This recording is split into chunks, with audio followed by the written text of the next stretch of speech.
Ok, se me había olvidado grabarla. A ver, léame por favor, Blanca Lidia. El estudiante comprende la relación de los compuestos orgánicos y la agronomía. Entonces serían los objetivos. Bueno, ¿qué es la química orgánica? Pues la química orgánica es la parte de la química que estudia los compuestos orgánicos. ¿Y qué son los compuestos orgánicos? Pues son los compuestos que están formados por carbono. Los compuestos orgánicos están formados básicamente por carbono e hidrógeno y en algunas ocasiones pues va a tener oxígeno, nitrógeno, azufre y algunos otros elementos. Pero en realidad la base de los compuestos orgánicos es carbono e hidrógeno. Bueno, ¿por qué el carbono? ¿Verdad? Porque el carbono fue lo que dio origen a lo que es la vida, que es lo que nos tiene aquí hablando. Bueno, entonces, por eso es de que ustedes ya recibieron una química general y las características propias del carbono es lo que le dio las propiedades especiales para poder crear los compuestos orgánicos, ¿verdad? Entonces es importante, como les dije, tener su tabla periódica. Entonces cuando nosotros decimos carbono, pues tenemos que ver en dónde está en la tabla periódica, ¿va, jóvenes? Entonces, porque uno diría, bueno, ¿y por qué será que el carbono, qué tiene de especial si hay más de 100 elementos dentro de la tabla y el carbono es el único que pudo generar la base de la vida? Entonces nosotros tenemos que analizar, bueno, en qué posición está.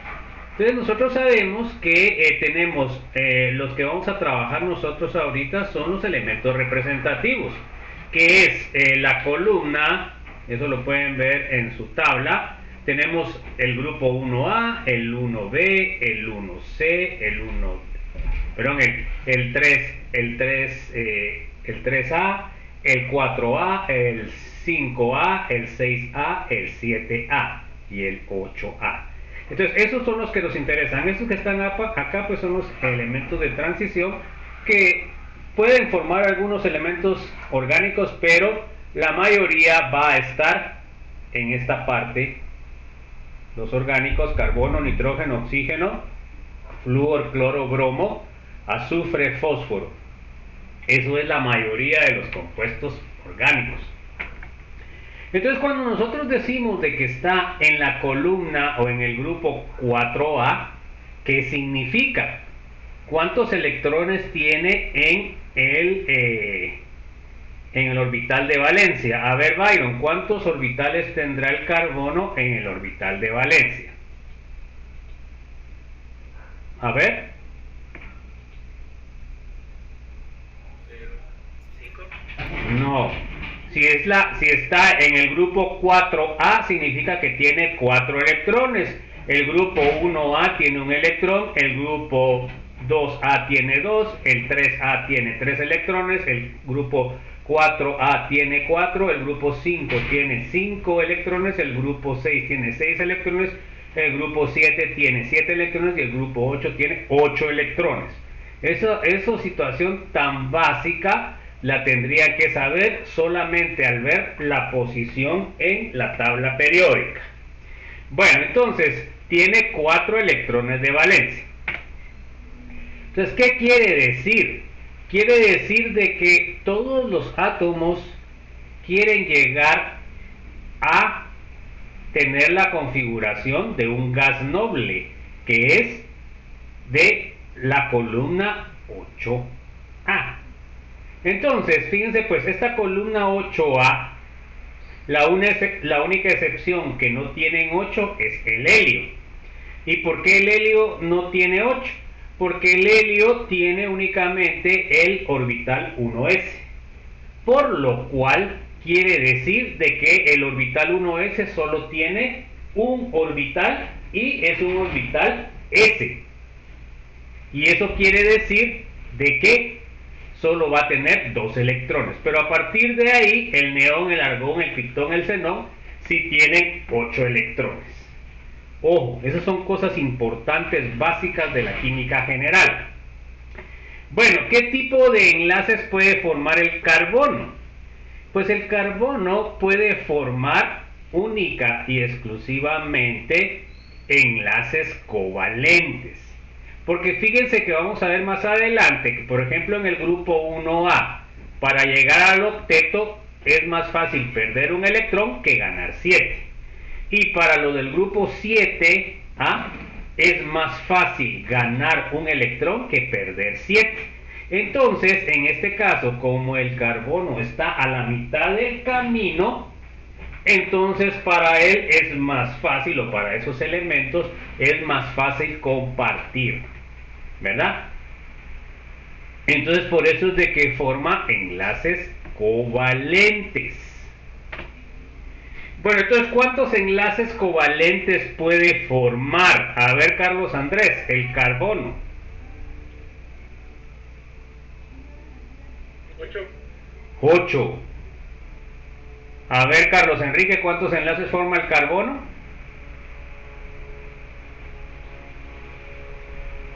Entonces se dan cuenta ustedes que no forman 4. O sea, para llegar a 8 le faltan 4. Entonces quiere decir de que tiene que hacer 4 enlaces. Y eso es un concepto bien importante. Entonces, por ejemplo, el flúor. El flúor tiene 7 electrones. ¿Cuánto le falta para llegar al octeto? 1. Entonces quiere decir de que va a formar un enlace. El oxígeno tiene 6. ¿Cuánto le falta para llegar al octeto? 2. Entonces va a formar 2 enlaces. El nitrógeno tiene 5. ¿Cuánto le falta para llegar al octeto? 3. Entonces va a formar 3 enlaces. El carbono tiene 4 electrones de valencia. Le faltan 4 para llegar al octeto, ¿verdad? ¿Está claro eso, jóvenes? Eso es importante. Muy importante. ¿Está claro? ¿Alguna duda? Bueno, vamos a seguir. Entonces formamos 4 enlaces. Ahora, ¿cuál sería el más parecido de los elementos en la tabla periódica? A ver, César, ¿cuál sería el elemento más parecido al carbono? Eso también tiene el origen en conceptos. A ver, César, ¿sabe o no? Si no sabe, digan no sé, pues así es sencillo. No pasa nada. ¿Quién? ¿Qué dijo César? No se le entendió. ¿Qué dijo? Bueno, a ver, ¿alguien sabe quién sería el más parecido al carbono? ¿Ven alguno? ¿El silicio? El silicio. Bueno, entonces, ¿en qué nos basamos? Fíjense pues, jóvenes. Todos los elementos del mismo grupo tienen características muy similares y los grupos se van formando en forma vertical, o sea que los elementos que se parecen más al carbono, el que está más cerca es el silicio. También el germanio tiene la misma y el estaño, pero ya si nosotros vamos a los conceptos fundamentales, el germanio y el estaño son metálicos, en cambio el carbono es no metálico. Entonces ahí ya varía un poco la relación. Entonces el que más se parece es el silicio porque está en el mismo grupo. Ojo, son conceptos bien importantes que realmente no les queda claros a ustedes y de tanto estudian y no saben esas cosas tan fundamentales, ¿va, chicos? Entonces, ojo con eso. Entonces, los elementos que sean en un mismo grupo van a tener prácticamente propiedades similares, por eso es que se dividen así. Por ejemplo, el 1A son los alcalinos, el 2A son los alcalinotérreos y el grupo 7A son los halógenos, ¿verdad? Entonces son clasificados como un grupo muy parecido, no quiere decir de que sea igual. Bueno, ¿y qué otra característica tiene el carbono que lo hace tan especial? Pues la otra característica es de que forma enlaces consigo mismo. Esa propiedad no la tienen ningún compuesto inorgánico. Ahí es la gran diferencia. Entonces, el carbono puede formar cadenas. Y esas cadenas van a hacer lo que puede formar compuestos muy complejos. Entonces, esta característica es una de las principales. Bueno, y ahora si decimos, bueno, ¿y entonces por qué el silicio no? Entonces fíjense que el silicio podría formar cadenas, pero como en nuestra atmósfera hay mucho oxígeno, entonces resulta que el silicio no puede formar cadenas en nuestra atmósfera por la cantidad de oxígeno. Bueno, entonces, ¿qué hace el silicio? Pues el silicio lo que hace es forma el óxido de silicio. Y el óxido de silicio es lo que forma la arena del mar o la arena en general, ¿verdad? Entonces el silicio en la Tierra está más en forma de arena o de óxido de silicio. Por supuesto, esto pone en perspectiva o nos puede dar una idea que en otro planeta en donde no haya mayor cantidad de oxígeno en la atmósfera pueda formarse vida a partir de silicio. O sea que en lugar de que sean compuestos de carbono, sean compuestos de silicio. Pero para nosotros esa atmósfera sería tóxica, ¿verdad? Así como acá la atmósfera para los que fueran base de silicio es la Tierra, así nosotros, digamos, esa atmósfera debería ser una atmósfera normalmente ácida. Entonces, ¿qué pasaría? A nosotros nos desharía esa atmósfera. ¿Qué les parece? Bueno, vamos con el ciclo del carbono. Pues el ciclo del carbono es el ciclo que generó la vida en el planeta Tierra, ¿verdad? Y es un ciclo que en la actualidad pues no ha sufrido mayor cambio. Nosotros es lo que estamos provocando ese cambio, porque el desarrollo de la atmósfera como está ahorita en nuestros tiempos ha sido un proceso natural y lo que ha favorecido es la generación de la vida como la conocemos ahorita nosotros, ¿verdad? Los mamíferos, los reptiles, bueno, todo lo que se ha formado. Porque al principio del desarrollo de la Tierra o de la evolución de la Tierra, lo que empezó a dominar la Tierra fueron las plantas, ¿verdad? Porque las plantas tienen la característica de que pueden generar sus compuestos orgánicos a partir de la fotosíntesis, ¿verdad? O sea, a partir de luz solar, cloroplastos, oxígeno y agua, pueden formar la glucosa. Y a partir de eso, pues pueden seguir generando más compuestos orgánicos más complejos. Y por eso, pues las plantas son los únicos seres vivos que son autótrofos, o sea que ellos se pueden mantener con las condiciones de la atmósfera. En cambio, nosotros tenemos que consumir. Entonces, fíjense pues, el material básico, y de ahí la importancia de la agronomía, de la biología, de la botánica, viene a través de las plantas, ¿verdad? A través de las plantas vamos a absorber el CO2 y lo vamos a transformar a compuestos químicos orgánicos. Bueno, entonces a partir de eso, pues lo que son los herbívoros consumen estas plantas, lo que son los mamíferos pues nosotros consumimos a los herbívoros y así sigue el ciclo de la vida.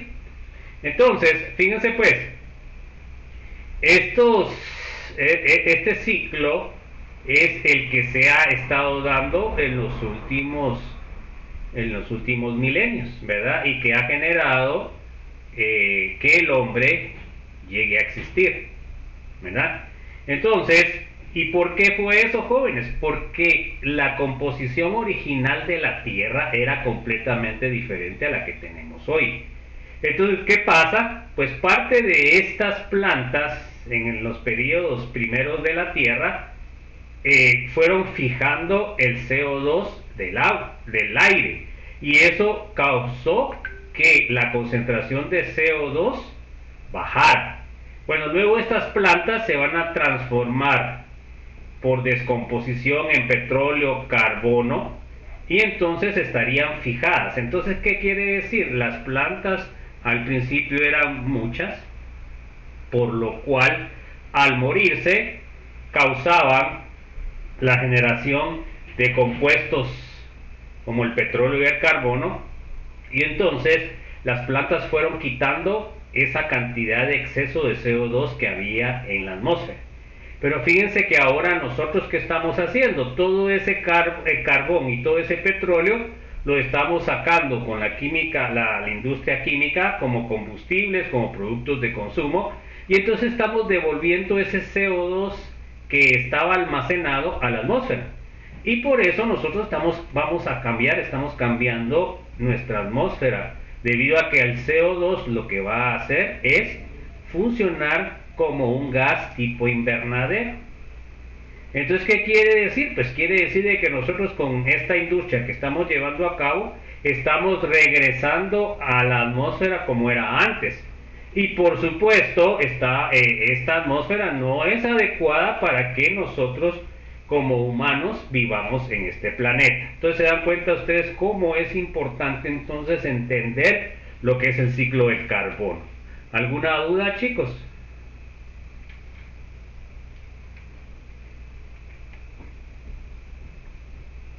¿Alguna duda? Todo bien. Bueno, entonces vamos a ver la química del carbono y el planeta Tierra. Vamos a ver los orígenes. Entonces, los compuestos orgánicos, como les dije, se produjeron a partir de la descomposición de plantas al principio de las eras del planeta, y esas se transformaron en petróleo. Es una parte, ¿verdad?, que está abajo de lo que es la corteza terrestre, y debido a las condiciones de presión y temperatura, a partir de las plantas de hace miles de años, se transformaron en petróleo, y nosotros la estamos sacando ahora para usos que ya saben ustedes, ¿verdad? Combustibles, bueno, generación de otros productos. Además, también ligado a esto tenemos lo que es los gases natural, ¿verdad?, que sería el metano, el butano, y la otra parte que vimos que se transformó en carbono y hulla, que también es otro tipo de descomposición. Se dan cuenta que la descomposición del petróleo se dio a altas presiones y altas temperaturas. El carbono no llegó a esa cantidad de presión y de temperatura, por eso es de que la descomposición fue diferente. ¿Ok? Entonces, el petróleo se originó, como les dije, de las plantas a la orilla de los mares, de los lagos. Comenzó la descomposición y la muerte de plantas. Luego de eso, pues esa parte de pantano o de materia orgánica se fue sumergiendo dentro de la capa de la corteza, y conforme fueron pasando los diferentes procesos de la evolución de lo que es la corteza y el planeta, fueron quedando más abajo. Entonces, conforme van bajando en lo que es la profundidad de la corteza, pues se ven afectados por una presión y por temperatura, y eso hizo que los mismos se transformaran en el famoso petróleo que tenemos ahora. No sé si hay alguna duda.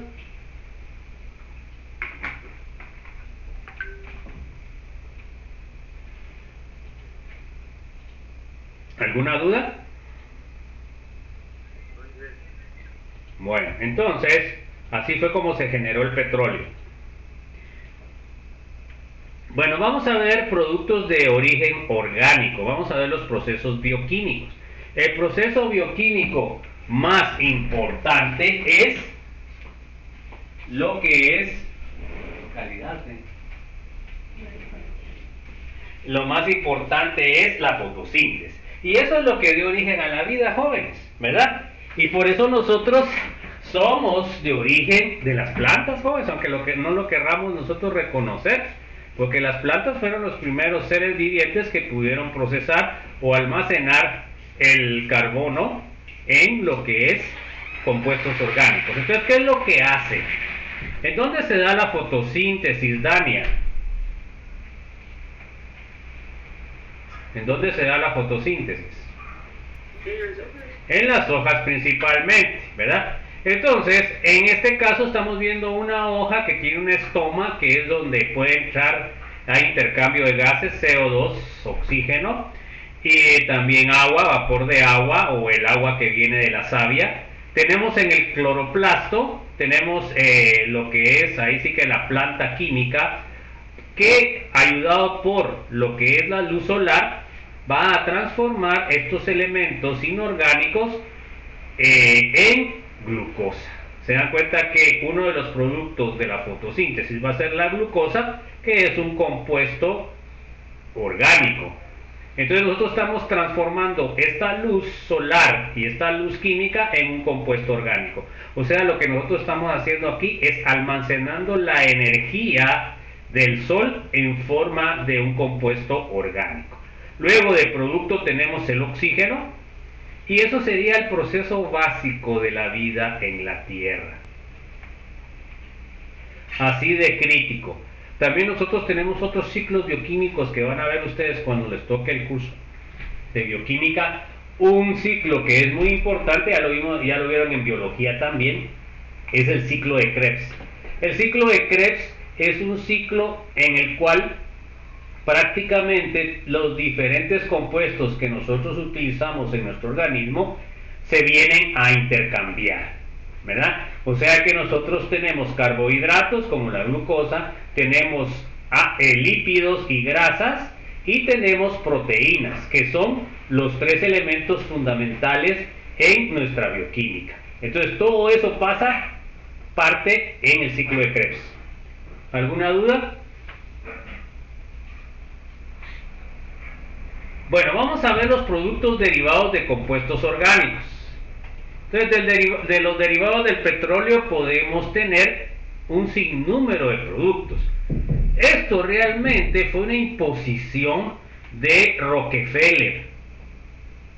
Y así se desarrolló y se siguió desarrollando lo que es la industria química. Y desgraciadamente ahí solo se vieron los beneficios económicos, y los mismos beneficios han regido por el planeta en todo el siglo XX y el XXI. Porque llegamos a nuestros tiempos y todavía somos dependientes del petróleo, que es un combustible contaminante, y los gobiernos y la parte política no ha querido abandonar porque hay un montón de dinero que se está manejando, ¿verdad? Entonces, realmente nosotros ya debiéramos de ya nos debería dar vergüenza que nosotros estemos tan dependientes de lo que es el petróleo. Y nosotros como profesionales debemos estar claros que debemos de cambiar. Afortunadamente en nuestro amado país tenemos un montón de recursos energéticos, tenemos el viento, tenemos la luz solar, imagínense ustedes, tenemos también las olas, tenemos también termoquímica de los volcanes, ya se me olvidó, tenemos térmica a partir de los volcanes. Entonces realmente nosotros, debido a nuestros políticos vendidos y políticos corruptos, no hemos desarrollado, además nosotros en la universidad también estamos llamados a generar esas otras fuentes y promover, estudiar, para poder nosotros salir de su desarrollo y no estar dependiendo del petróleo, ¿verdad? El petróleo que se produce en Guatemala, desgraciadamente, tiene mucho azufre y es bastante denso. Y el petróleo que nosotros producimos es más adecuado para lo que es el asfalto, ¿verdad? O sea que ni siquiera eso podemos usar en Guatemala. Se dan cuenta que todo ese petróleo se va para Estados Unidos o para Europa y nosotros aquí no tenemos nada, ¿verdad? Entonces, fíjense pues, la separación que se da del petróleo es por medio de destilaciones. Entonces, aquí tenemos una torre de fraccionamiento, ¿verdad? En la cual me va a separar las diferentes componentes de lo que es el petróleo. Los componentes más volátiles me van a quedar hasta arriba. Entonces se dan cuenta que acá arriba, luego de que nosotros separamos en las diferentes fracciones, de ahí los condensamos por medio de un condensador o refrigerador, obtenemos hasta arriba, en la fase gaseosa, obtenemos gases, ¿verdad? Lo que es propano, butano, etano, metano. Luego, en la segunda fracción, aceites lubricantes, tercera fracción, gasolina. Y realmente lo que le interesa al petrolero es la gasolina, porque ahí es donde está la mayor ganancia. Tenemos esencias especiales, luego tenemos el gasóleo, tenemos el queroseno y tenemos el diésel. Entonces, ahí se acuerdan que hoy hasta las 16:30 voy a aceptar gente. Ahorita acepté a uno, pero ya la próxima vez no acepto a nadie. Y por último está la brea, el alquitrán y el asfalto, que es lo más pesado, eso es lo que se queda hasta abajo. Entonces, esos son todos los subproductos que se aprovechan. Por supuesto, uno diría, para Rockefeller fue una gran ganancia tener esto, y por eso es que tiene tanto dinero, ¿verdad? Bueno, ya fallecido, ¿verdad? También podemos obtener lo que son los gases, ¿verdad? Que vimos, butano, etano, propano. Y eso nos sirve para generar productos en aerosol, ¿verdad? Que son para diferentes usos. ¿Alguna duda, jóvenes? Bueno, vamos a ver ahora ya la parte que nos compete como agrónomos, los fertilizantes orgánicos. Por ejemplo, tenemos el humus, ¿verdad? Que es la tierra negra. Tenemos también fertilizantes de tipo líquido. Y tenemos, digamos, esto sería la formación de la composta a partir del estiércol, digamos, la composta y el yeso agrícola. Hacemos esto, que es lo que nos sirve para lo que es el reciclado de los desechos, ¿verdad? Entonces realmente nosotros ahorita deberíamos de estar bien involucrados en la generación de este tipo de material.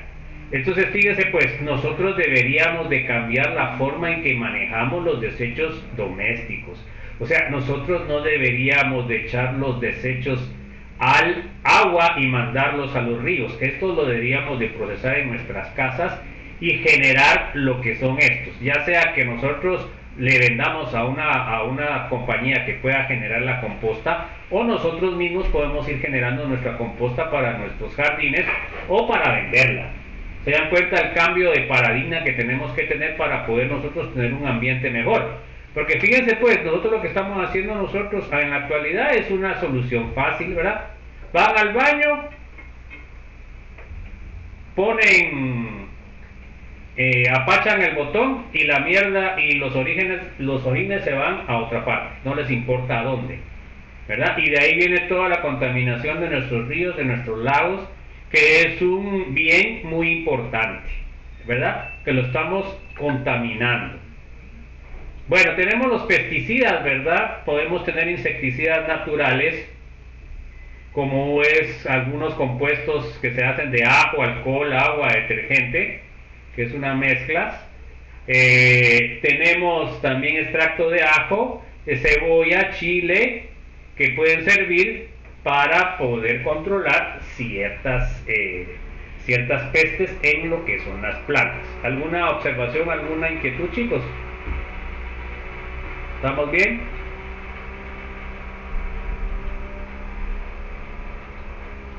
Bueno, también tenemos ya los pesticidas particulares como el paraquat, en este caso, El paraquat pues es un herbicida de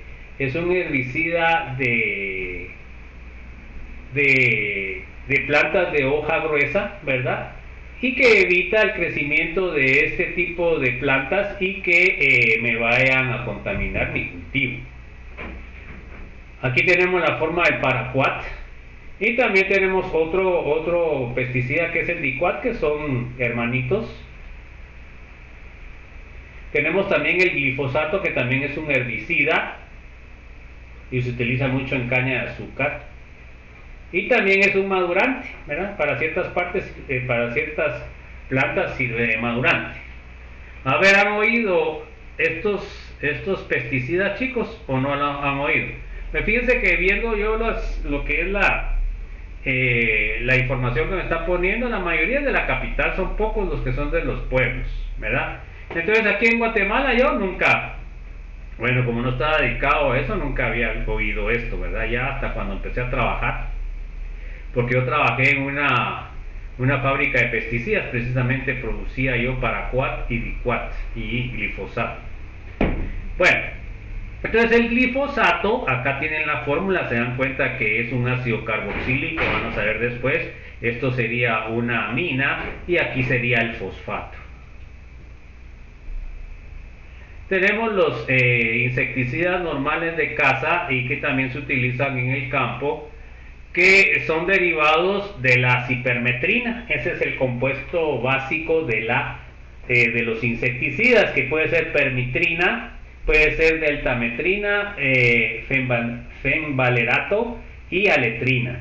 Nosotros en la fábrica producíamos permetrina y cipermetrina, es lo que utilizábamos para los insecticidas.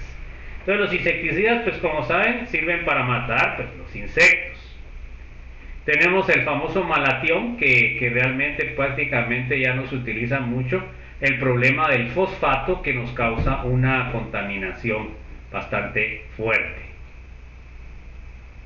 Tenemos molusquicidas. A ver, Diana María, ¿qué sería un molusquicida? Pues ahí como está, como lo digo, para los moluscos. ¿Y cuáles son los moluscos? Las babosas, caracoles. Bueno, entonces los moluscos es una gran familia, pero los que afectan a nuestros cultivos es las babosas y los caracoles, ¿verdad? Aquí en mi casa hay un montón, es una plaga de babosas, ustedes, y esas sí son pero terribles. Y esas son bastante destructivas para los cultivos de las verduras y las legumbres. Tenemos también nematicidas. A ver, Diego, ¿qué es un nematicida?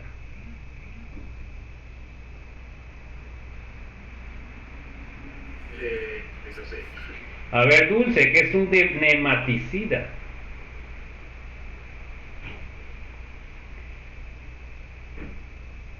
A ver, alguien que me diga qué es un nematicida, jóvenes.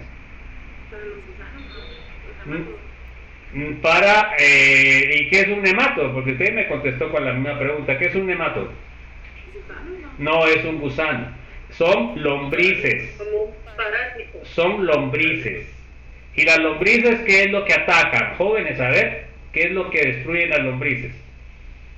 Las raíces. Las raíces, y si destruyen las raíces, pues entonces me matan a mi planta o me bajan la productividad. Entonces eso serían los nematicidas.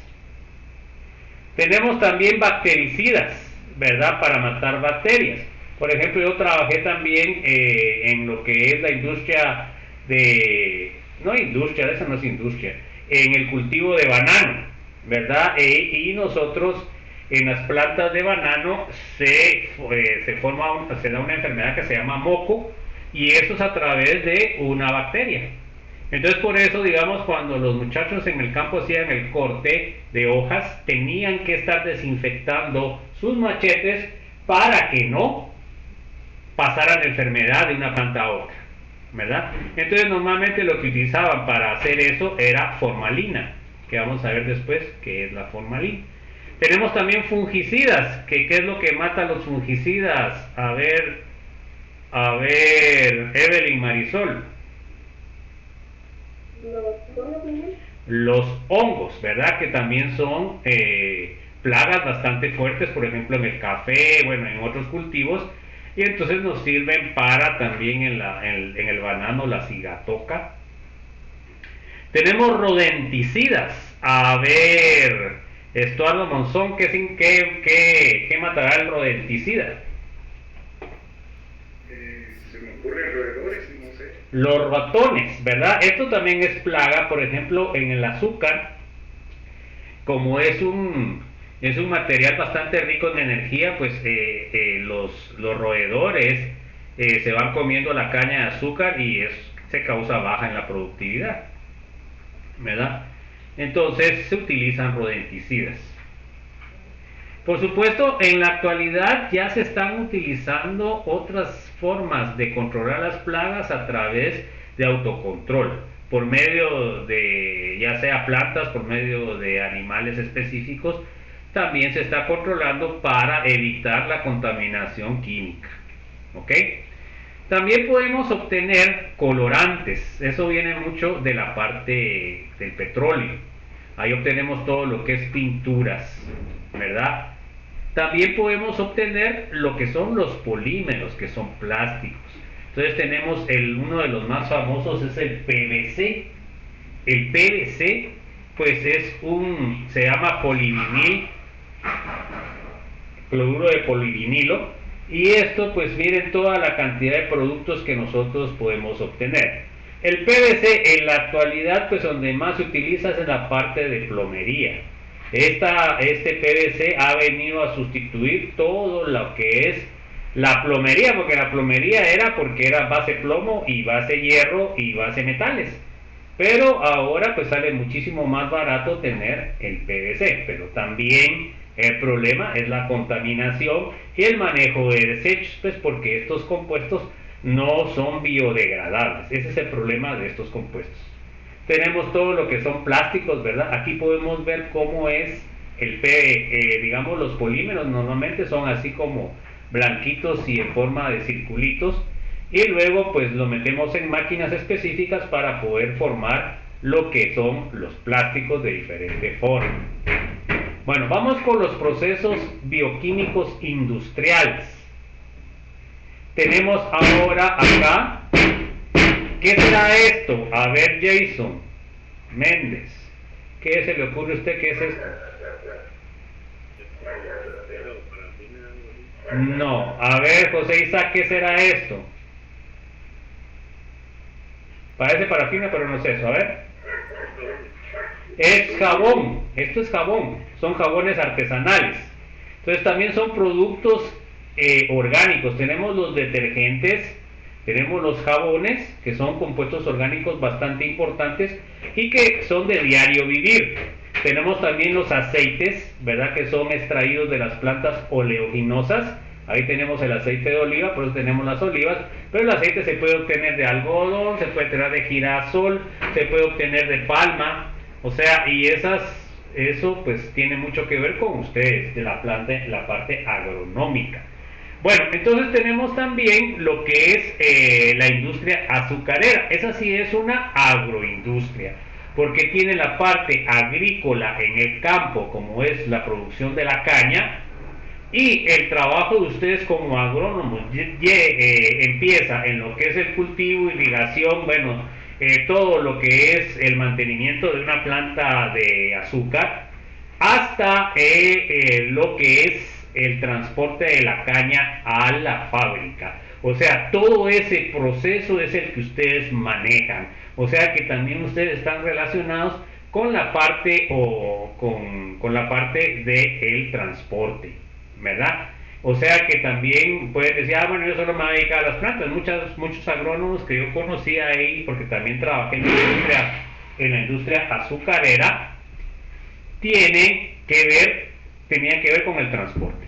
Bueno, ya cuando llega a lo que es propiamente la fábrica, pues comienza el proceso de corte, lavado, de ahí el estrujado para que sacar el jugo, luego la concentración, y luego de concentrar el jugo de azúcar se comienza a hacer la cristalización, se produce el azúcar, ¿verdad? Y dependiendo de la calidad, puede ser azúcar normal, que es el azúcar que nosotros tomamos normalmente, que es de color amarillento, y está la azúcar blanca, purificada, ¿verdad? Que es completamente blanca.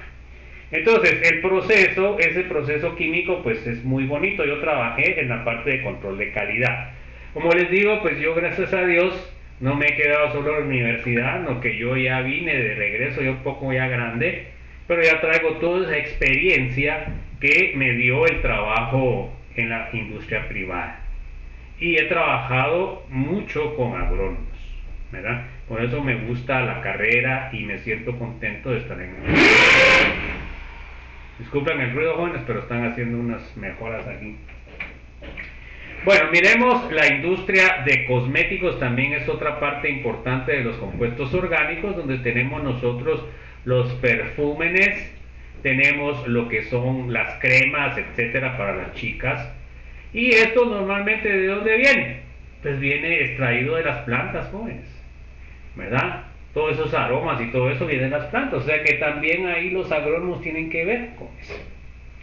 Y por eso a mí, aquí en Guatemala, nosotros deberíamos de ser muchísimo más, ¿qué les diría yo? Se me fue la palabra, pero deberíamos de utilizar más nuestros recursos, jóvenes. Por ejemplo, nosotros podemos producir perfúmenes, podemos producir tés, podemos producir un montón de sustancias debido a la bendición que tenemos nosotros en nuestro clima, y deberíamos nosotros de tener una mayor injerencia, ¿verdad? De parte de lo que es nuestra gran cantidad de plantas que podemos nosotros tener aquí en el país, ¿verdad? Entonces, realmente aquí tenemos el clavo, ¿verdad? Y pues el clavo aromático, a jóvenes. Entonces debemos nosotros entender de que no solamente nos podemos quedar en la parte de generación de una materia prima, sino que debemos de trabajar en función de generar compuestos más complejos, y eso va a generar una mayor ganancia y una mayor cantidad de trabajos en nuestro país, que eso es lo que debemos nosotros hacer, trabajar, no ser corruptos ni ser mantenidos como los políticos y todas esas personas que están haciendo lo del fraude, ¿no, jóvenes? Entonces, la industria farmacéutica, tenemos también que muchos de los medicamentos vienen también de las plantas. Miren ustedes, jóvenes, o sea, la carrera en realidad tiene un montón de aristas en las cuales nosotros podíamos obtener un nicho para poder nosotros generar un bien que va a ayudar en trabajo y oportunidad a nuestro país, ¿verdad? Y que no haya necesidad de que nuestros compatriotas se vayan a morir a la pesadilla americana, ¿verdad? Porque si de todos modos uno llega allá a Estados Unidos, lo discriminan, ¿verdad? Y por eso no hay peor cosa que a uno lo miren de menos. Entonces, por eso ponen acá la hoja y ponen las medicinas, o sea que muchas de las medicinas tienen base en compuestos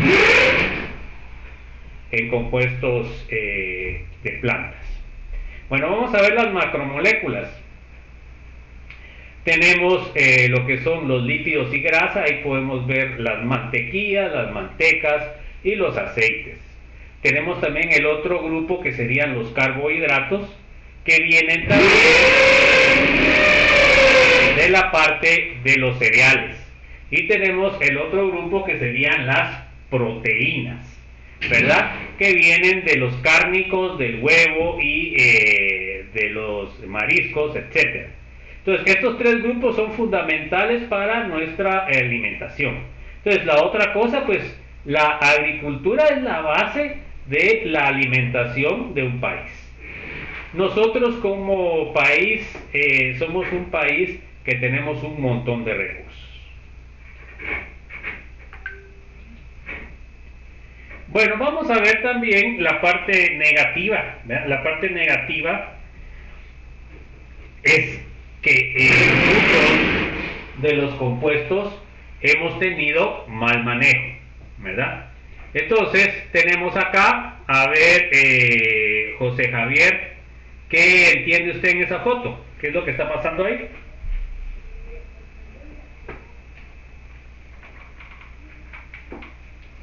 No le entiendo esa foto, ingeniero. Bueno, a ver quién entiende la foto de esas jóvenes. A ver quién. ¿Una fuga en dónde? ¿Una fuga en dónde? Es una fuga de un pozo petrolero dentro del mar. ¿Se da cuenta que ahí qué está pasando? Pues estamos contaminando el mar, ¿verdad? Así como pasa mucho. ¿En dónde pasa mucho eso? En el Golfo de México, ¿va? Entonces, acá tenemos lo que es la contaminación del mar. Miren esa gran mancha de petróleo. Tenemos acá las playas contaminadas completamente. Y miren qué tristeza, ¿verdad? Cómo nosotros destruimos a nuestra madre naturaleza. Miran plantas, miran animales que se destruyen por estas tonteras que nosotros hemos hecho en nuestro planeta, ¿verdad? Y ahí viene la factura del cambio climático, de todas las cosas malas que seguimos haciéndolas. Tenemos aquí un insecticida famoso que es el DDT.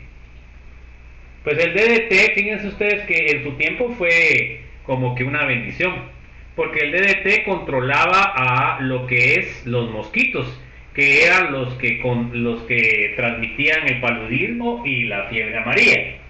Entonces fíjense que el DDT fue la base por la cual Estados Unidos hizo el Canal de Panamá. Los que empezaron a hacer el Canal de Panamá fueron los franceses. Desgraciadamente, como ellos no conocían este insecticida y no sabían de dónde venían estas pestes que mataron a un montón de gente ahí en la selva panameña, no pudieron terminar. Entonces luego se descubrió este insecticida y se comenzó a usar, pero de una forma enorme.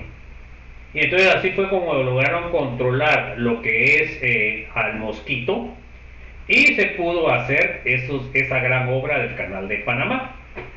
¿Qué les parece la historia? Pero la historia no se queda así. Entonces fíjense pues, el DDT que se echaba en grandes cantidades en el agua, supuestamente miren a cuánto quedaba, a 4.0005 ppm. Entonces uno diría, bueno, esa cantidad pues no causa ningún problema, que es muy baja. Pero miren qué es lo que hacía el ecosistema, ¿verdad?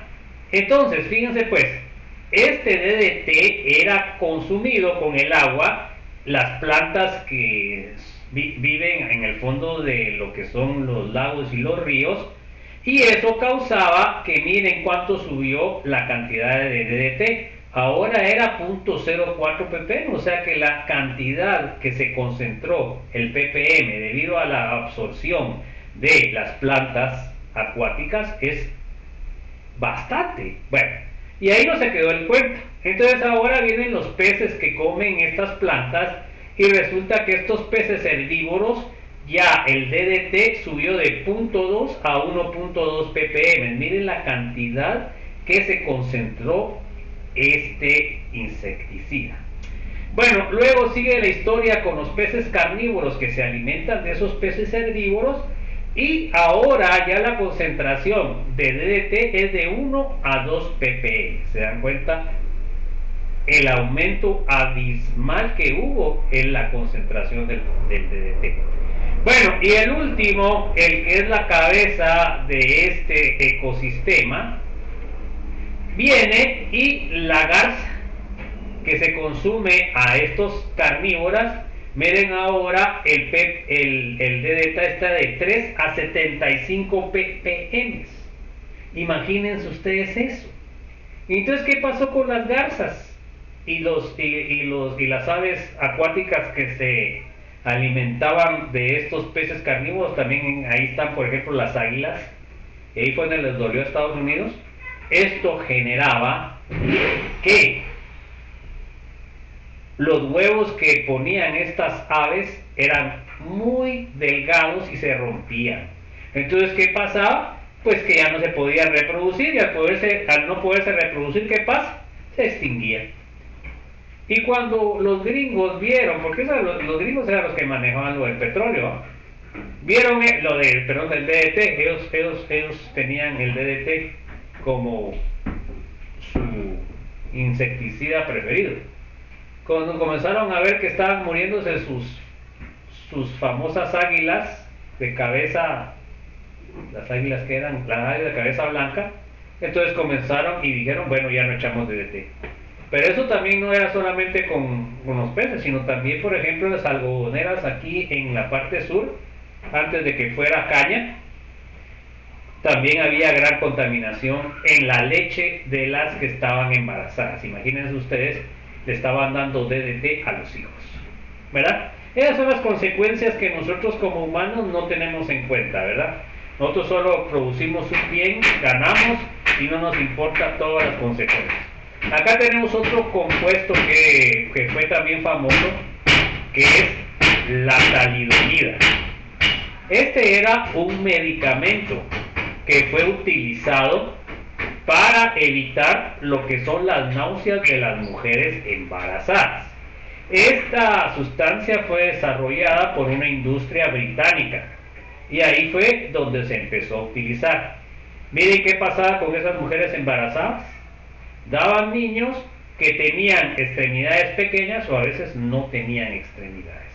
Miren ustedes las consecuencias de esto.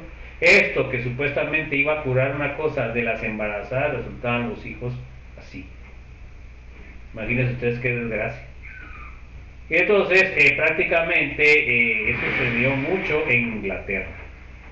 Porque uno confía que el doctor le dice, mire, ese medicamento lo va a usar, pero realmente miren la ética de las personas, pues, o sea, ahí es donde mira uno la descomposición de nuestra sociedad y nosotros solo miramos lo que es la ganancia, y eso no debe regir nuestra forma de ser joven. Nosotros debemos ser humanos, debemos tener amor, debemos de tener empatía con nuestros congéneres, con nuestros animales, con nuestras plantas, jóvenes. No debemos ser seres que solo están ganando dinero, eso no puede ser. Entonces, fíjense ustedes que otra historia importante es, en ese tiempo que salió esa medicina, que es en los 50, 60, había una, no sé si era química farmacéutica o no sé, que ella estaba encargada de autorizar la entrada de medicinas a Estados Unidos y Canadá.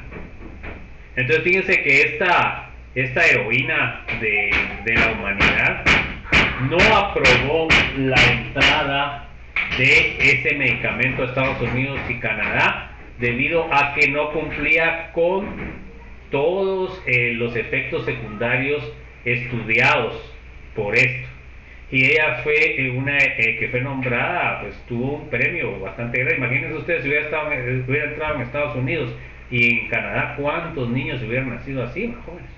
Y de ahí se hubiera venido para acá y ahí sí que la pobreza nos ayudó, ¿eh? Entonces esas son las consecuencias de nuestra, se llama soberbia, ¿va? De creernos que todo lo sabemos, ¿verdad? Así como nosotros, así como ustedes como agrónomos también deben de respetar los conocimientos ancestrales de las personas que han trabajado por años en los campos, jóvenes. No pueden llegar ustedes y decir, yo soy agrónomo, yo lo sé todo. Esa es la peor tontera que pueden hacer. Nosotros como profesionales debemos de saber de que no sabemos nada, jóvenes.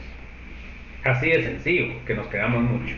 El otro problema, pues el calentamiento global debido a la generación de gases tipo invernadero en lo que son los procesos industriales, en lo que es la quema, en lo que son los pozos, ¿verdad?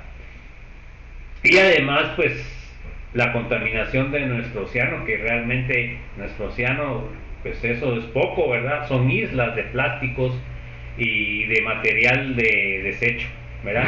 Porque no hemos sido capaces de poder nosotros trabajar con el desecho que generamos. Naturalmente, siempre los procesos bioquímicos son procesos eficientes, en los cuales los desechos que se generan a partir de los procesos bioquímicos se vuelven a reutilizar. Esa es la forma que nosotros ahorita en este siglo debemos de cambiar el paradigma. Si nosotros no cambiamos eso, pues vamos a la autodestrucción. Desgraciadamente a ustedes les va a tocar enfrentar eso. Yo creo que yo ya no voy a estar vivo para eso, a jóvenes, pero realmente es importante y lo que uno pueda contribuir al cambio de mentalidad. Entonces, concluyendo, nosotros debemos de tener un cuidado no romántico, como muchos de los millennials tienen, ay que yo soy verde y todo eso, no, que deben tener acciones concretas en lo que es el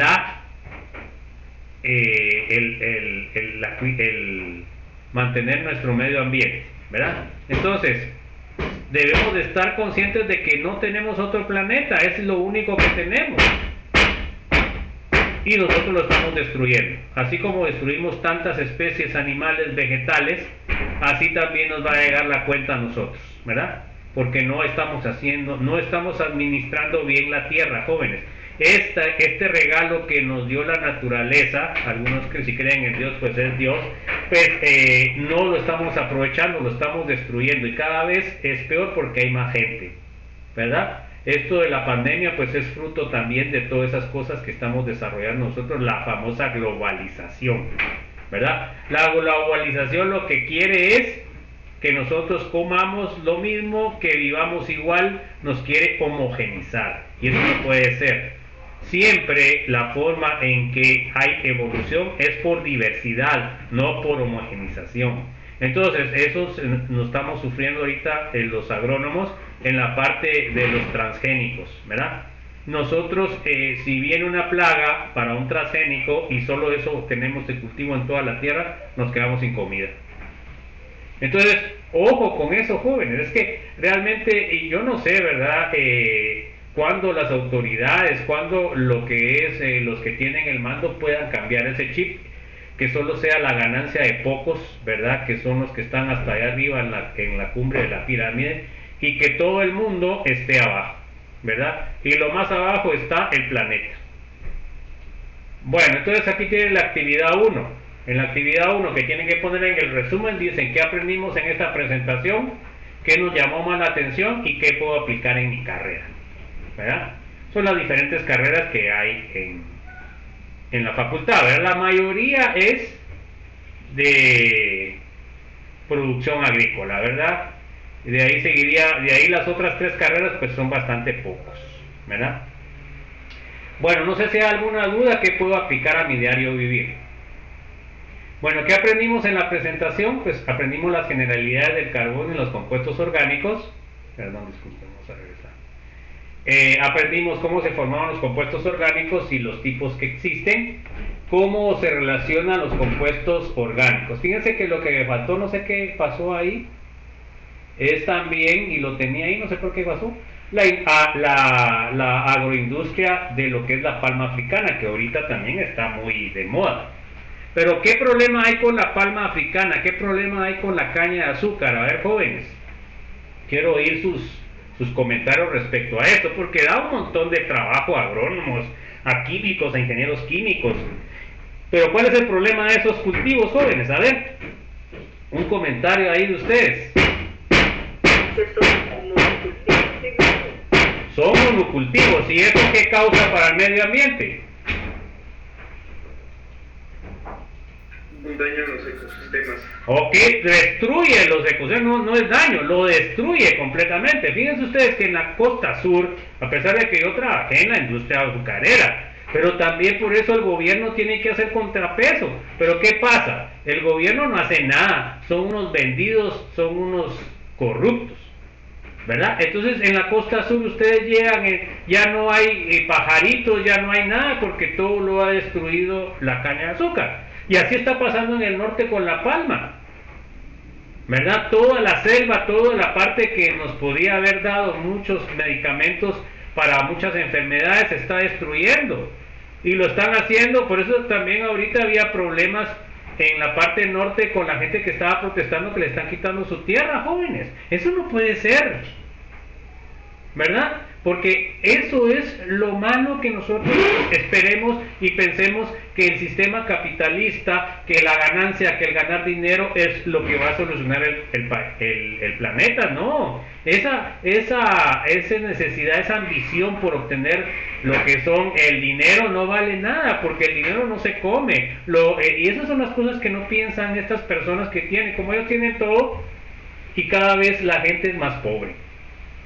Entonces, realmente para estos cultivos debe haber un control de hasta dónde pueden llegar. Porque en la costa sur, cuando comienza la quema, resulta que todos los pueblos se llenan de ceniza, ¿verdad? Santa Lucía, Siquinalá, bueno, todos esos pueblos que están ahí en Escuintla, jóvenes, el mismo Escuintla. ¿Eso será bueno o no, jóvenes? ¿Estará bien eso o no? Así tiene que ser el desarrollo. ¿Qué dicen ustedes? No, porque, bueno, la gran mayoría resulta afectada por los efectos negativos de las actividades, en este caso, relacionadas con la caña de azúcar. Ok, entonces se dan cuenta, jóvenes, es que no es nomás de decir, bueno, yo voy a ganar buena plata trabajando en una azucarera o en una generadora de aceites o una productora de aceites. Es que también tenemos que ver la parte de nuestro, lo que estamos dejando para el planeta, jóvenes, y eso es lo que tenemos que entender y tenemos que cambiar, porque ahorita la gente que está gobernándonos, tanto a nivel de la universidad como a nivel de los planetas y a nivel del país, son gente ambiciosa que solo lo que miran es la ganancia y el derecho de su nariz. No miran absolutamente nada más, ¿verdad? Entonces eso es lo que nosotros debemos de tener, llegar a ser como contrapeso, pues, o sea, que se piense en eso también, jóvenes. ¿Está claro o no? Bueno, fíjense pues, en la unidad 1, parte 2, va a haber una tarea que es la reseña histórica. La reseña histórica no la vamos a ver, ustedes la van a leer, ¿ok? Y entonces, en la reseña histórica, yo les voy a poner ahí cuando lo tienen que subir.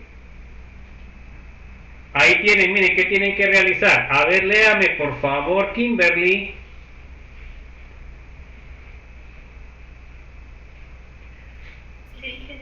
Léame pues.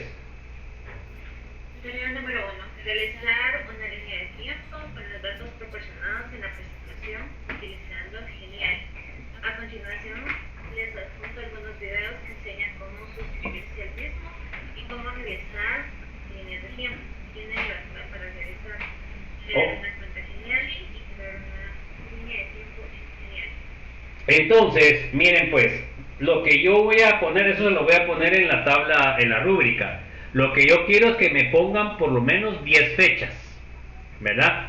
10 fechas de la lectura que hagan. Luego de eso, ¿qué va a pasar? Como ustedes pueden poner fotos, me tienen que poner 10 fotos, me tienen que poner 10 párrafos respecto a cada una de las fechas, y me tienen que poner 10 movimientos en lo que es el Yanity, o sea, la línea de tiempo. Entonces, siempre se los voy a poner yo en la rúbrica y les voy a poner cuando lo tienen que subir. ¿Está claro, jóvenes, o no? Sí, pero... Bueno, entonces a ustedes les toca leer esa parte 2 y ahí ustedes van a hacer su trabajo.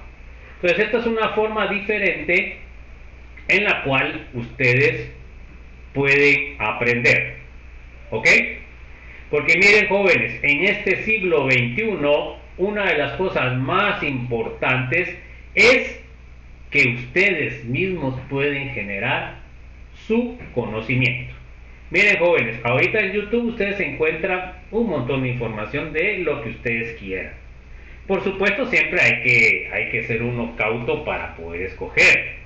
Porque algunas personas dicen, ay no, que es en YouTube. No, pero fíjense ustedes que la vez pasada tenía yo problemas con cambiar de lugar mi aire acondicionado. Me cobraban un platal y era una situación tan fácil, yo la aprendí a hacer ahí, la hice. Tuve algunos clavos, pero la pude hacer y no gasté el platal que me estaban pidiendo los que me hacían el trabajo, a jóvenes.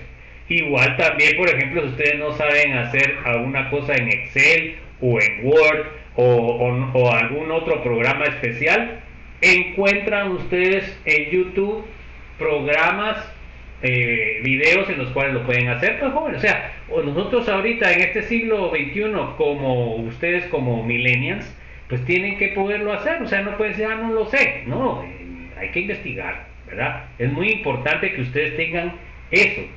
Porque si no, acuérdense que ahora lo importante es que tenemos que seguir actualizándonos hasta que nos muramos.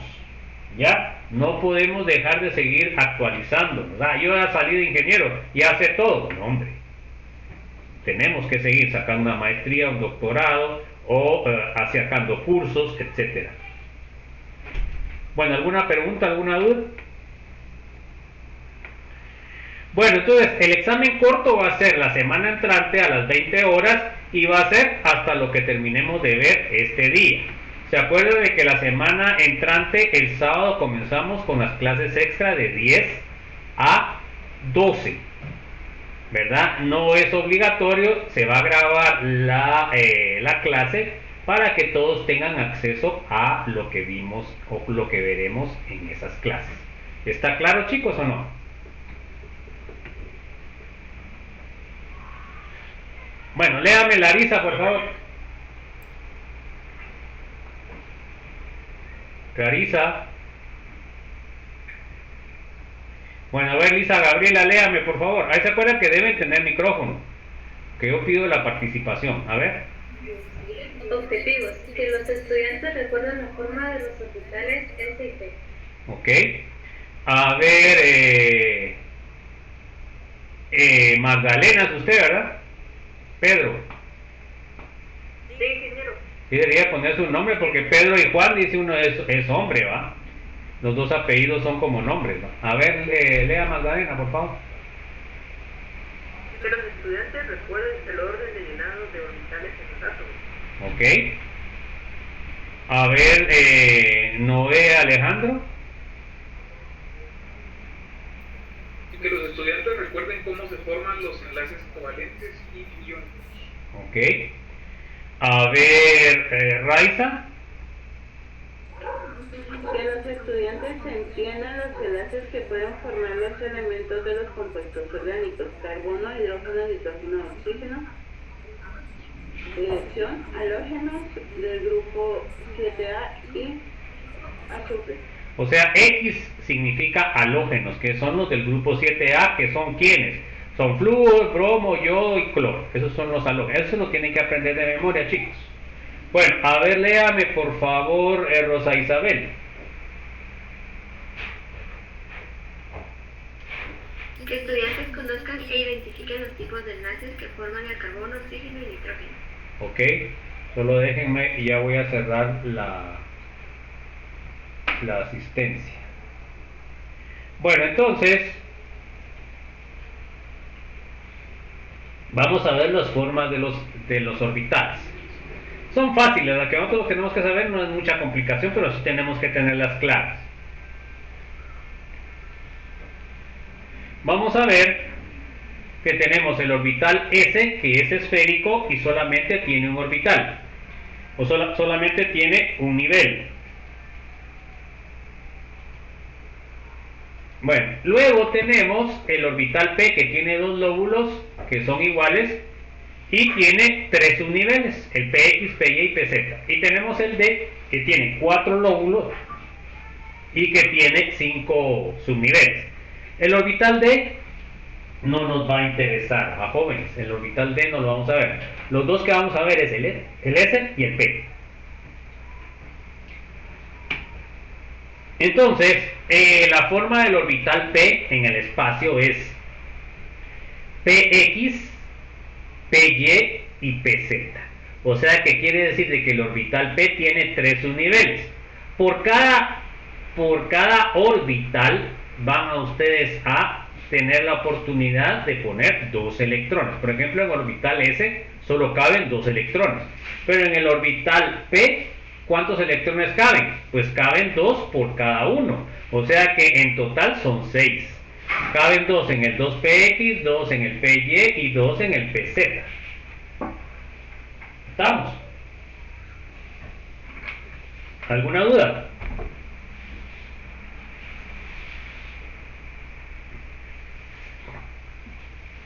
Bueno, ¿qué tal está de frío por ahí por donde ustedes, jóvenes? Ya me está dando frío aquí a mí. Estoy algo griposo. ¿Cómo va con lo de los refuerzos de las vacunas, jóvenes? A ver, levanten la mano. ¿Cuántos se han puesto las 4? ¿Las 4? Levanten la mano. ¿Quiénes se han puesto las 4? Déjenme ver ahí. Son muy pocos, jóvenes. Son 1, 2, 3, 4. ¿Cuántos se han puesto 3? Bajen la mano, por favor. ¿Cuántos se han puesto 3? Sí, pues la mayoría se quedó con 3. Yo también estaba con 3, pero ahorita con el repunte de lo que es por las fiestas navideñas me puse la 4 ahorita, ¿verdad? Y miren, lo que hay que tratar también es de ponerse no solo la misma. Yo me he puesto de 3. Me he puesto las 2 primeras fueron de AstraZeneca, la segunda fue de Pfizer la tercera fue de Pfizer y la cuarta fue de Moderna. Bueno, ¿y cuál es el fin de eso, jóvenes? El fin de eso es de que les aumenta lo que es el grado de protección, porque cada vacuna es diferente, ¿verdad? No muchos que se han puesto la misma todas las veces, ¿verdad? Entonces, realmente ahí, bajen la mano por favor, realmente ahí pues no están aumentando su inmunización respecto al virus, ¿verdad? Porque este virus pues ya va a quedar para siempre como que fuera la influencia, ¿verdad? Y nos queda como lección de que debemos nosotros, porque fíjense pues ahorita hay gente que no se ha querido vacunar, pues bueno, ellos son los conejillos de India, si sobreviven nos van a servir para generar otras vacunas pues, pero muchos murieron. Yo tengo muchos amigos que se murieron, ¿verdad? Afortunadamente no tengo familiares cercanos, pero triste pues ver personas que uno conoció, ¿verdad? A veces de su misma edad, un poco más grandes o un poquito más pequeñas y fallecidas. No sé si alguno tuvo alguna pérdida de un familiar cercano. Levanten la mano, joven.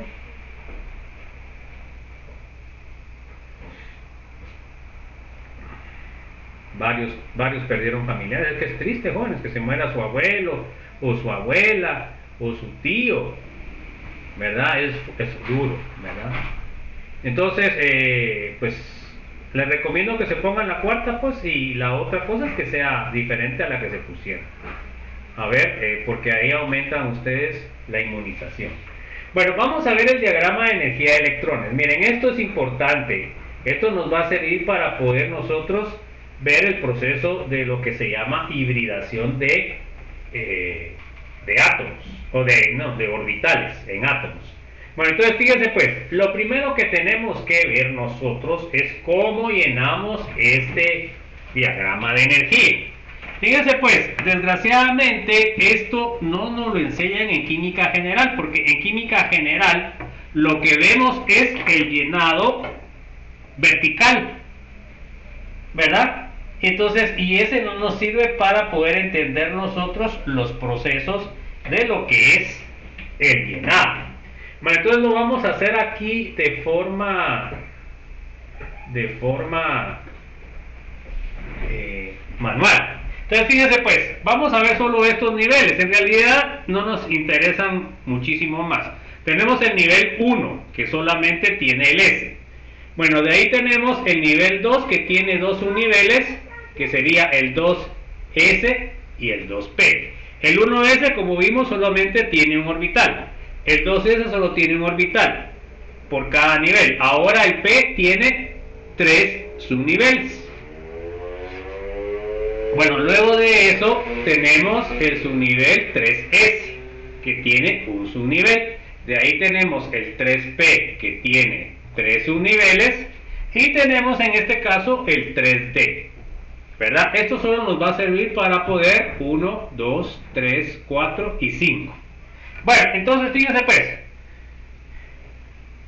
aquí aquí vamos a empezar el llenado de los electrones. Bueno, entonces fíjense pues, viene, y eso está relacionado con el átomo. Por ejemplo, vamos a empezar con el hidrógeno, que tiene un electrón. De ahí el helio, que tiene 2 electrones, y seguimos según el número atómico. ¿Está claro, jóvenes? ¿O hay alguna duda? ¿Alguna duda? Bueno, entonces fíjense pues, vamos a empezar con el hidrógeno. ¿Cómo sería la representación del hidrógeno? Bueno, entonces venimos y ponemos el electrón. Entonces venimos y ponemos el electrón al más bajo nivel, que es 1s. Entonces lo ponemos con una flecha y lo ponemos hacia arriba. Ese es el estándar. Ahí en la presentación lo ponen en medio, pero no lo pongo así, ¿va? Yo lo pongo arriba de la línea, que es el nivel. Bueno, entonces eso sería con el helio, ahora con el hidrógeno. Ahora la configuración del helio tiene 2 electrones. ¿En dónde pongo el otro electrón? A ver, ¿quién me dice? ¿En dónde pongo el electrón? ¿En qué nivel?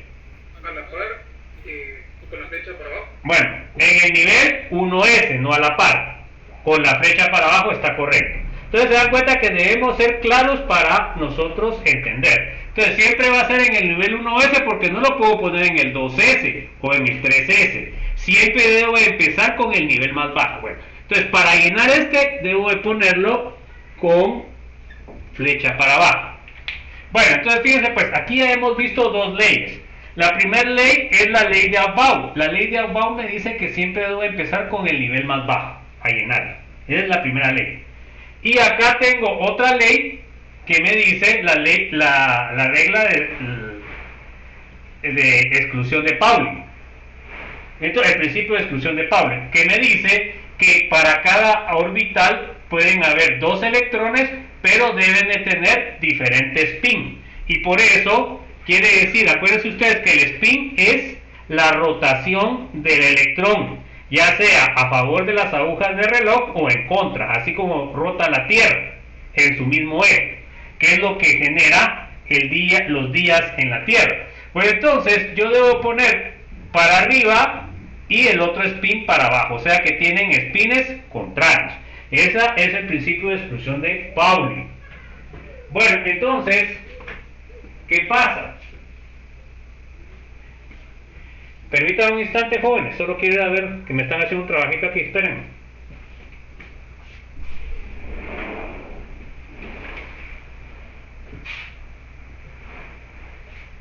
Don Adolfo, y estoy orinando a usted. A ver si va a mojar la madera usted. Hasta ahí lo va a dejar, ya se va a ir. Va, entonces venga, mañana le pago, ¿eh? Bueno, entonces, vamos a ver. Ahora sería, después del helio, ¿quién sigue, jóvenes? ¿Quién sigue en elemento después del helio? Litio. El litio. Bueno, entonces ahora vengo y pongo 3 electrones. ¿En dónde lo debo poner? En el 2s, 2p, 3s, 3p, 3d. ¿En dónde debo ponerlo? Según la regla de Aufbau. ¿En qué nivel? 2S, ¿Y para dónde? para arriba. Entonces tendría que ponerlo en 2s para arriba. Entonces ahí estaría la configuración del litio. Ahora el berilio sigue, que sería 4 electrones. ¿En dónde pongo el otro electrón? En el 2p, en el 3s, 3p, ¿en dónde lo pongo? El 2S. Lo tengo que poner siempre en el más bajo, regla de Aufbau. ¿Y cómo lo debo poner? ¿Para arriba o para abajo? Flecha para abajo. Para abajo, según el principio de exclusión de Pauli. Bueno, entonces, permítanme un instante, joven.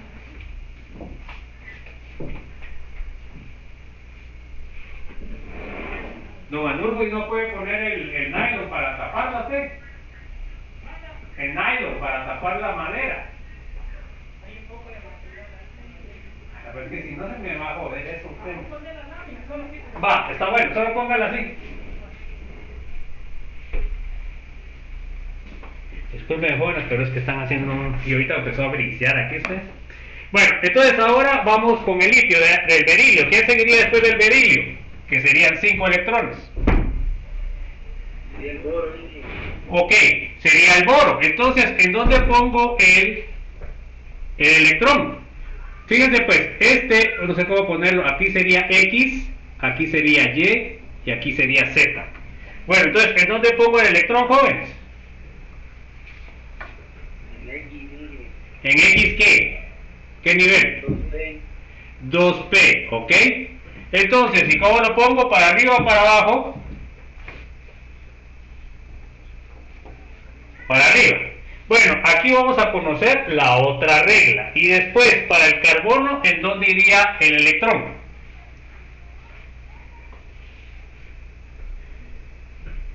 Que sería el siguiente. ¿En dónde iría el electrón? En el 2P. ¿En cuál? El X. En el X. ¿Están de acuerdo con el X? ¿En el Y? No puede ser en el X, y aquí viene la regla de Hund.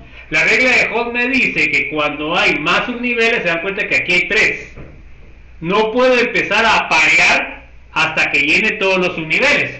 Entonces, ¿en dónde debo de poner este? En el Y. ¿Estamos? No lo puedo poner en el X.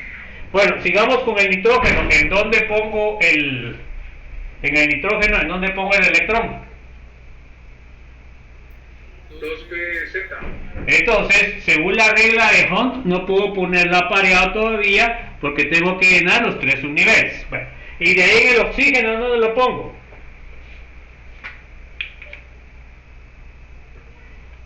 ¿En dónde pongo el electrón del oxígeno? Entonces, aquí sí ya puedo aparear. ¿Y hacia qué dirección lo debo poner? Hacia abajo sería el oxígeno. Y ahora el flúor, ¿en dónde lo pongo? En el 2PY hacia abajo. Y el neón, ¿en dónde lo pongo? 2PZ. Bueno, entonces aquí ya aplicamos las 3 reglas de llenado de los orbitales electrónicos. Vimos que la ley de Aufbau me dice que debo empezar siempre con el más bajo. Luego vimos que cuando cada orbital tiene 2 electrones, los electrones deben tener, las flechas deben tener diferente dirección, que es el spin. Y cuando llegamos al PX, primero, como este tiene 3 subniveles, debo de llenar primero los 3 subniveles antes de empezar a parear. ¿Está claro entonces las reglas de llenado? Ingeniero. Bueno, ahora miremos. Seguimos con el sodio. ¿En dónde pongo el electrón? 3S. En el 3S para arriba. ¿Se dan cuenta de los tres niveles? De los 3 subniveles del 3, tengo que agarrar el más pequeño. Se dan cuenta que ahí es la regla de Aufbau. Bueno, y de ahí para el magnesio, ¿en dónde pongo el otro electrón? Para abajo. De ahí para el aluminio, ¿en dónde pongo el electrón? 3px. Para arriba. De ahí para el silicio, ¿en dónde pongo el electrón? ¿Perdón? 3py. Y para el fósforo, ¿en dónde pongo el electrón? 3pz para arriba. Y de ahí el azufre, ¿en dónde pongo el electrón? Para abajo, ¿ok? Y de ahí el cloro, ¿en dónde pongo el electrón? ¿Para dónde siempre? Para abajo. Y de ahí para ese era el cloro, perdón. Y para el argón, ¿a dónde pongo? ¿El argón a dónde pongo? Ok. ¿Se dan cuenta? Ahora nos vamos con el potasio. ¿En dónde pongo el electrón? Entonces fíjense, pues aquí se llaman de otra forma. No los voy a poner. Les voy a poner 1, 2, 3, 4, 5. Porque aquí tienen X, Y y tienen una combinación que es compleja. Ahí no, eso no es mi fin ahora. Entonces lo pongo para arriba. Bueno, luego sería el calcio, en donde pongo el electrón. 3D2 arriba. Sería 3D2 para arriba. Y de ahí el galio, en donde pongo el electrón. 3D3 arriba. 3D3 para arriba. Y de ahí el germanio. 3D4 arriba. Ok, se dan cuenta que aquí estoy cumpliendo la ley de Hund. Luego tengo el arsénico. Arsénico. 3D5 arriba. 3D5 arriba. Bueno, entonces ya llené todos los subniveles, entonces ahora puedo aparear. De ahí tengo el selenio. 3D1. ¿Para dónde? Para abajo. Bueno, y de ahí del selenio sigue el bromo. ¿Cuál sería? ¿Dónde está? Para abajo. Bueno, ahí sigue el asunto así, ¿va, jóvenes? Entonces, eso es lo que ustedes tienen que saber para llenar. Y eso nos va a servir para poder nosotros hacer lo que es la hibridación del carbono. ¿Alguna duda? ¿Alguna inquietud? Licenciado, después de ese sería el último nivel. ¿Perdón? Ese sería el último, o sea, no hay más para arriba. Sí, hay un montón de más, pero esos son los elementos. Lo que nos va a interesar que entendamos, es solo para que tengan un ejemplo. Lo que nos va a interesar que entendamos es esta, mira. Todo lo demás, pues, no nos interesa, porque aquí también van a ver, aquí hay uno intermediario que sería el 4S, porque después comienzan a mezclarse entre diferentes niveles. No, pero eso no me interesa porque eso ya son átomos más complejos.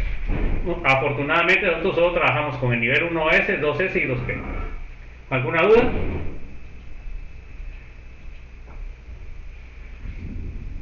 Bueno, entonces vamos a repasar las reglas de llenado. A ver, ¿dónde me quedé? Ya ni me acuerdo. Bueno, a ver, léame Sara Daniela, por favor. Regla 1. Los orbitales de energía más baja se llenan primero. Esto es una afirmación que se llama principio de Aklov. El orden es 1S, 2S, 2P, 3S, 3P, 4S y 3P.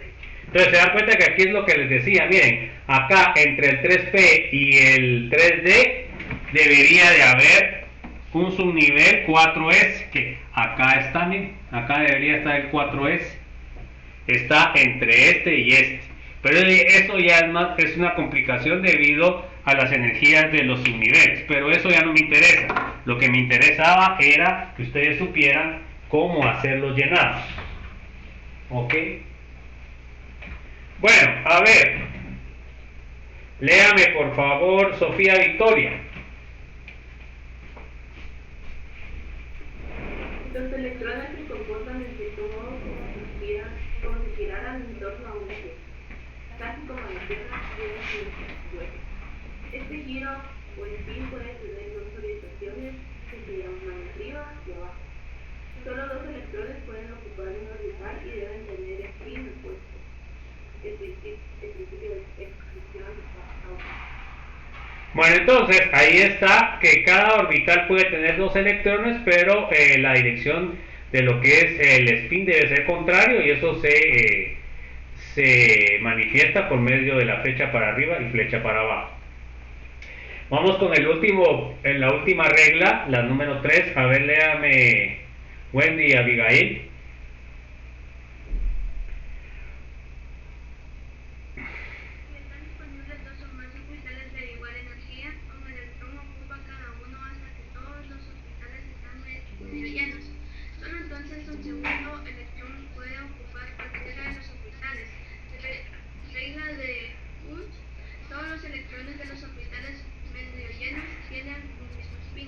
Ok, se dan cuenta que cuando empezamos a llenar el 2P, todos los pusimos para arriba y de ahí fuimos poniendo todos para abajo. Por supuesto, esto es la forma estándar. Así hubiera podido que poner todos para abajo, pues sí, va, pero lo importante es seguir una regla, pues, pero tampoco no quiere decir que son de diferente energía. Bueno, vamos a ver las configuraciones electrónicas de varios compuestos. Aquí podemos ver el del azufre, que sería un electrón, sería el 1s. De ahí sería el carbono, que va a tener 1s, 2p, que son 6 electrones. Uno para arriba, para abajo, para arriba, para abajo, para arriba y para arriba. Se dan cuenta que ahí estamos poniendo las tres leyes.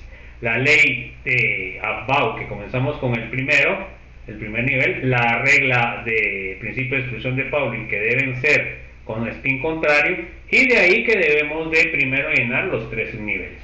Por ejemplo, acá tenemos el fósforo, que es 15, ¿verdad? Entonces acá tenemos el 1s, 2s, 2p, 3s y 3p.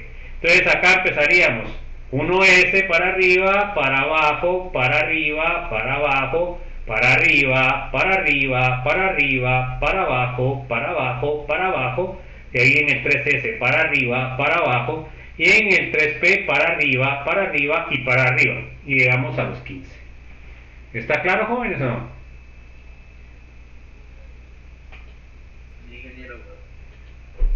Bueno, entonces acá tenemos lo que tienen que entregar en la actividad número 2 para el resumen. Acá tendrían que poner lo que es el llenado del nitrógeno, del oxígeno, del azufre y del flúor. Me tienen que poner el diagrama de llenado. ¿Estamos? Eso sería para el resumen.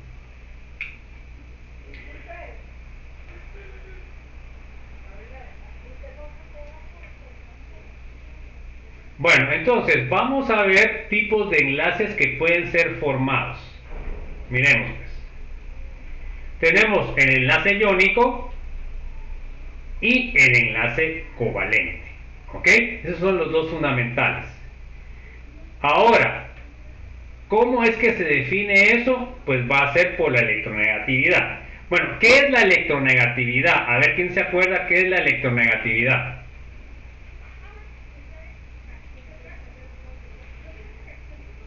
A ver, ¿alguien que se acuerde qué es la electronegatividad, jóvenes?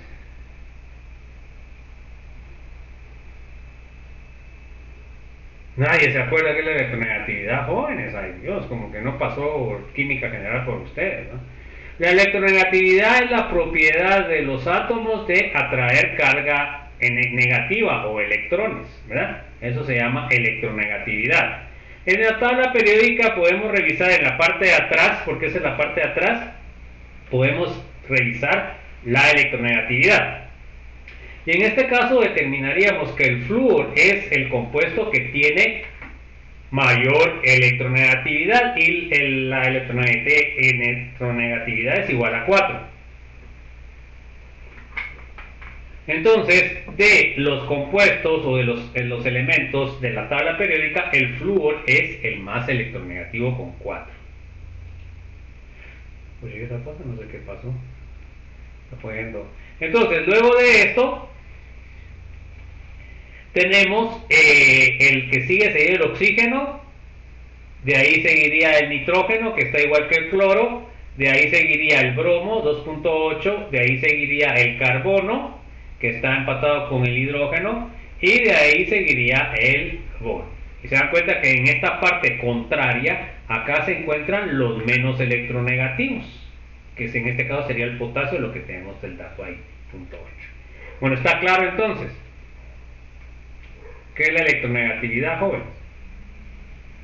Bueno, y eso tiene que ver con llegar al octeto. Se dan cuenta que estos elementos de la 7A les falta un electrón para llegar a su gas noble. Entonces ellos lo que quieren es ganar un electrón para llegar a su gas noble, llegar al octeto. En cambio, estos que están de este lado, pues a ellos les es más fácil perder un electrón para llegar a su gas noble anterior. Por ejemplo, el litio llegaría al helio, el sodio llegaría al neón porque pierde un electrón. Entonces, para estos elementos no quieren cargas negativas, quieren cargas positivas. ¿Qué les parece?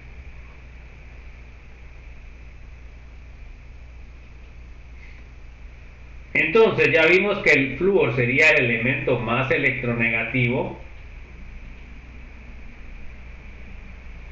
Y vamos a ver los tipos de enlace. A ver, léame por favor, Andrea Chávez. Los tipos de enlace se clasifican según la diferencia de electronegatividad entre los elementos que forman el enlace. ¿Ok? Entonces, ¿cómo hacemos? Pues tenemos que sacar la diferencia. Entonces, cuando nosotros decimos un enlace, jóvenes, nos estamos refiriendo a un átomo 1 y un átomo 2. O sea que para clasificar este enlace tengo que ver la electronegatividad de este y la electronegatividad de este otro. Y la tengo que restar. Y entonces así puedo decir si el enlace entre A1 y A2 es iónico o es covalente. ¿Está claro eso, jóvenes, o no? Entonces, si la diferencia es mayor de 2 para arriba, quiere decir de que el enlace es iónico. Bueno, entonces, ¿qué significa? Pues significa, por ejemplo, los enlaces de las sales. Por ejemplo, el cloruro de sodio, el enlace es iónico, porque es la atracción de la carga formal positiva con la carga formal negativa. Esto es un enlace iónico. Entonces vamos a ver en el ejemplo, el cloruro de sodio sale arriba de 2.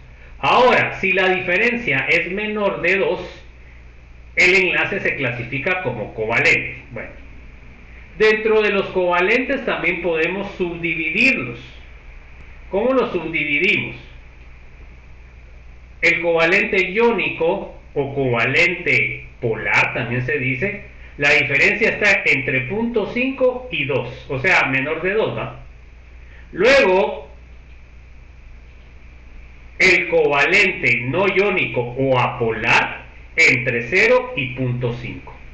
Entonces así es como clasificamos nosotros los covalentes. O sea, puede ser iónico o puede ser no iónico, o polar y no polar, o apolar también se le llama. Entonces miren qué o cómo se va a manifestar la diferencia de la forma del orbital. Este sería un enlace iónico. Se dan cuenta que aquí tiene una carga positiva y una carga negativa. O sea que el enlace se está formando por la atracción de la carga negativa y la carga positiva. Bueno, luego de esto tenemos acá el enlace covalente. Pero este es un enlace covalente apolar o no iónico. Si se dan cuenta acá, este elemento X y este elemento X tienen la misma electronegatividad. Por lo cual, cuando yo resto esto, me queda 0. Ahora podemos ver que el orbital molecular o el enlace es simétrico. ¿Se dan cuenta? Es una elipse. Pero ahora miren en este compuesto donde X y Y es más electronegativo que X, entonces lo que se forma es un dipolo. ¿Y qué significa dipolo? De que se diferencian cargas, pero son cargas parciales. Este símbolo que está ahí es la letra griega delta. Entonces, al elemento menos electronegativo le queda la carga positiva y al más electronegativo le queda la carga negativa. Delta menos y delta más. ¿Ok? Entonces les queda más delta y menos delta. Bueno, entonces ahora podemos ver que la forma de el orbital es diferente. ¿Se dan cuenta que aquí parece huevo?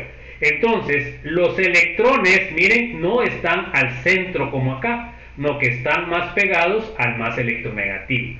Eso va a generar esta carga parcial. ¿Se dan cuenta que esta carga parcial es más débil que una carga formal? ¿Alguna duda, jóvenes?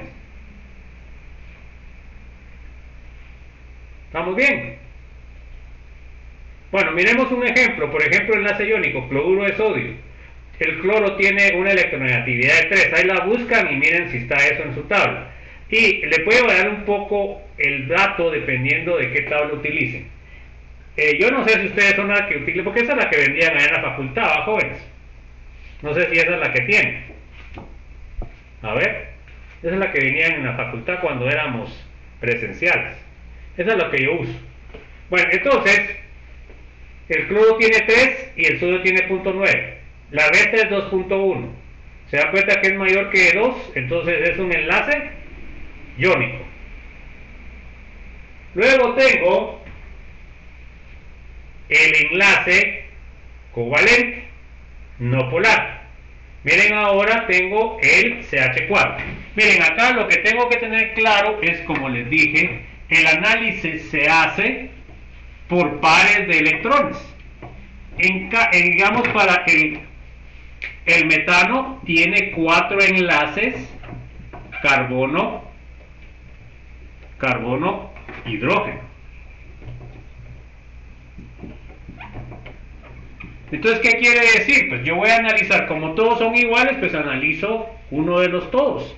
Entonces tengo que analizar este enlace. Y este enlace, cuando lo analices, los 4 van a ser iguales. Entonces, ahora, ¿qué es lo que hago? El carbono tiene 2.5 y el hidrógeno tiene 2.1. Entonces, la resta de los dos va a ser 0.4. Entonces, como es 0.4, ¿qué sería? Pues sería un enlace covalente no polar o apolar, también se le dice, jóvenes. O sea, sin polarización. Eso significa a, significa sin. ¿Está claro, jóvenes? ¿O hay alguna duda? ¿Estamos bien? Bueno, acá tengo el enlace covalente polar. Ahora, ¿qué molécula tengo? Ahora tengo la molécula de tetrafluoruro de carbono. Entonces se dan cuenta que ahora la molécula tiene 4 enlaces carbono-flúor. Al analizar esto tengo que analizar carbono y flúor. Normalmente lo pongo, la más alta la pongo primero para que me salga el número positivo. Ya sé que el flúor es 4 y el carbono es 2.1. ¿Cuánto me sale la diferencia? 1.5. Se dan cuenta que es arriba de 0.5, por lo cual significa que este enlace es covalente polar. O sea que acá se va a formar menos delta para el flúor y más delta para el carbono. ¿Está claro, jóvenes, o no? Sí, claro. Bueno, entonces miren, ahí nos vamos a quedar. Entonces, hasta este slide, el anterior, entra en el examen, para el examen corto del próximo viernes. ¿Se acuerdan que también voy a evaluar la unidad 2, que es reseña histórica? O sea que acá tienen que poner la parte 1, la parte 2 y aquí sería la parte 3 hasta el slide 8. ¿Está claro? Sí. Entonces, esto sería lo que les voy a evaluar en el examen corto de la próxima semana. ¿Se acuerdan de que va a ser bastante teórico? ¿Verdad? Porque les puedo preguntar, bueno, ¿quién hizo esto? ¿En qué fecha? Van a ser 10 preguntas y va a ser de 15 minutos el examen. A las 8 el día viernes. No sé si tengan alguna duda, alguna inquietud. Ahorita va a haber una asamblea virtual. ¿Ya vieron ustedes, jóvenes, o no? Bueno, miren, pues ahorita les voy a poner eso. Déjenme, solo voy a dejar de grabar. Entonces de ahí les subo yo la grabación.